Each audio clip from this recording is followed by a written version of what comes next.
Hi, it's Nick from Go Industrial again. Today I'm going to show you how to change the O-ring in your quick connect fittings for your pressure washer guns and hoses. Let's get into it. The places that you'll find these quick connect fittings and their O-rings are on the end of your hose, on the inlet of your gun, and the outlet of your gun. All the quick connect fittings from your pressure washer, your hose, to the inlet of your gun are all 3/8 or should be 3/8. The only one that's 1/4 inch is the one on the end of your gun where you put your quick connect nozzles into.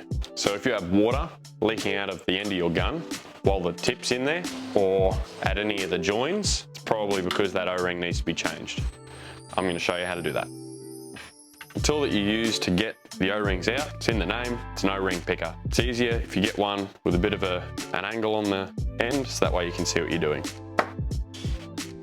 So you just, O-rings in there, you just stick your little O-ring picker in and pick out your O-ring. To put your O-ring back in, you just slide it in very carefully with your fingers, and then you'll just push it in and it'll just pop in, like so.